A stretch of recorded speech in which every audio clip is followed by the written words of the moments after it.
Being insecure and feeling lonely is the ultimate recipe for self-destruction. You've got to teach yourself to feel secure in your solitude.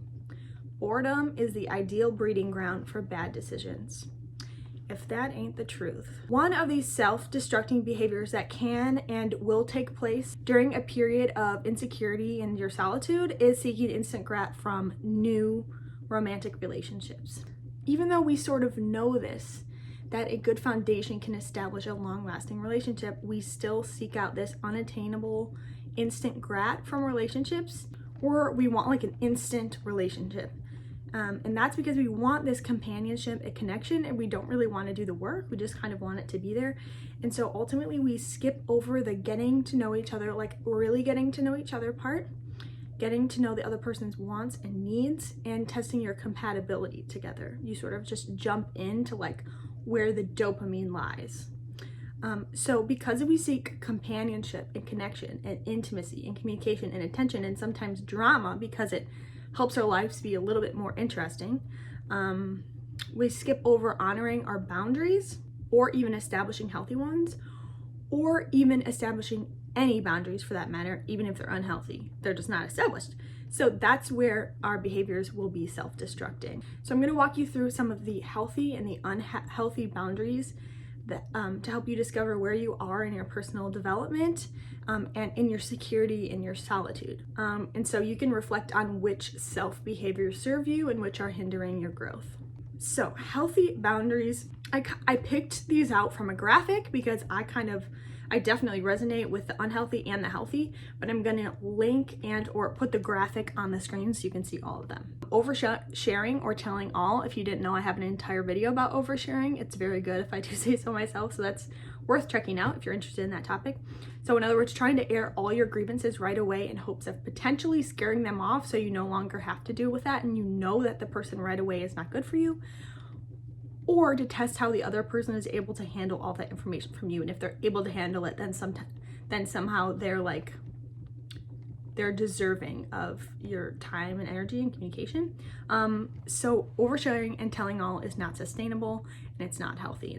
Another thing is not noticing those red flags. For example, when the other person invades your boundaries or has like weird boundaries themselves. And so how many times have you looked back in a relationship and been like, saw that red flag right away and you just ignored it because you wanted the instant grat and the dopamine from the relationship, and then that's literally led to your demise. Another thing is, and I love how this is phrased, falling in love with someone who reaches out because you think that if someone is thinking about you, like that's good enough for you. Okay, sure.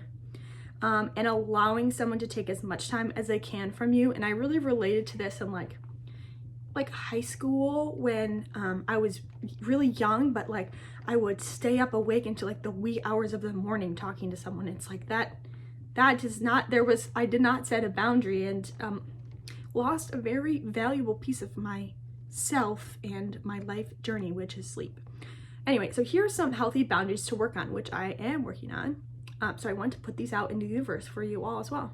Moving step by step into intimacy and trust. So that can look like having different experiences together or sharing certain little things, but not dumping everything all at once. Maintaining personal values despite what others want. That's a sign of a really strong person. Checking how people respond to certain things you share we talked about. And again, I talk about it more in my oversharing video. And then I love this one, putting a new acquaintanceship on hold until you check for compatibility.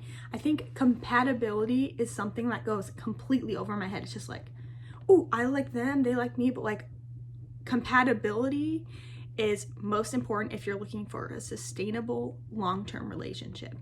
So don't forget about compatibility. Anyway, and then deciding whether a potential relationship will be good for you. A potential relationship right now in this point in your life, and a potential relationship with this particular person. Those are two different things, although there are some overlapping aspects. Okay, so I'm just gonna give you my personal experience so that I felt like I self-disclosed a bit in this video and you feel ready to journal with these journal prompts. I have these random phases sporadically like throughout the year of maybe 3 days to like a week of being like fixated on this particular idea of a guy. This particular guy, but like more of his idea. But so usually the first thing I do is I involve my best friend Bean, and we will brainstorm funny and super extra ways to try to insert yourself into this guy's life. So for example, befriending his parents or befriending his dog, or like just like the most extra out of the box things. I think that's actually a really good routine that is helpful for me in coping with this emotion of like, I guess, lust, but like so random. Just like all consuming sometimes. Like I'll just think about that person and we haven't even talked. So that's why I think it's healthy to talk about it with your friend, to try to get those feelings and ideas released. And I usually find that that will keep me away from this person, and I need to be away from this person because I am not seeking interaction out of a healthy reason, but more of seeking attention, or I'm more just like seeking attention. So and I don't want to do that to myself because I have boundaries. So this is one of the coping methods that I've used. And then another thing is that I know that within 2 or 3 days I will be over this person. And so as long as I can get through those 3 days without contacting this person, I am good to go. Okay, so I have some journal prompts for you because I, for one, find journaling very difficult to start, but I feel like if I have a question to start off of, I'm way more likely to journal. It's like filling out a worksheet, in my opinion. So here are some journal prompts for you that are based on this topic. So when was the last time I participated in pursuing an instant grat relationship, and how did I feel afterwards? So that could be after the course of the instant grat relationship, or it could be like after the course of like having a conversation or something. What's one healthy or unhealthy boundary that resonated with me from this video? Expand on why I likely engage in behaviors that align with that boundary. So like getting to the why. What's a strategy I could use, such as asking myself a series of questions or texting my BFF when I have the impulse to partake in behaviors that do not align with my healthy boundaries?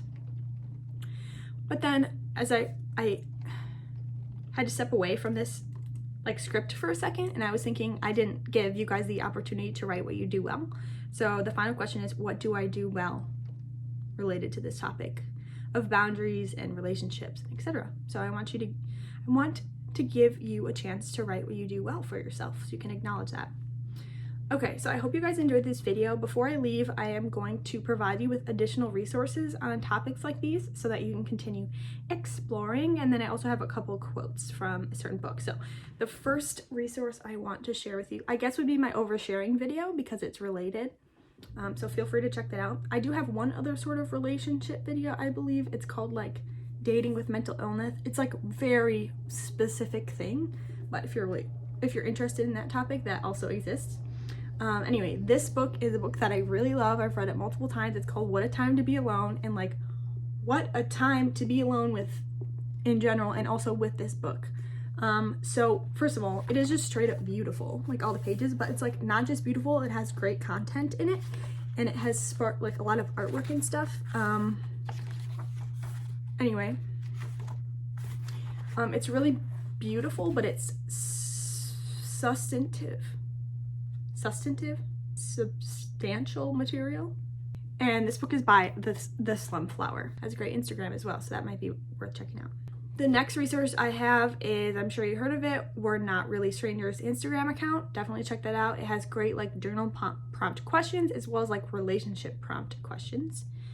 They also have a game which I really want to try out, especially with my BFF. So the next Instagram account I have is @what'swrongwithmollymargaret. And she does these little example boundary setting text message examples that are out of this world. They're awesome. So they're just posts with like screenshots of sample messages that you can send to set boundaries for things.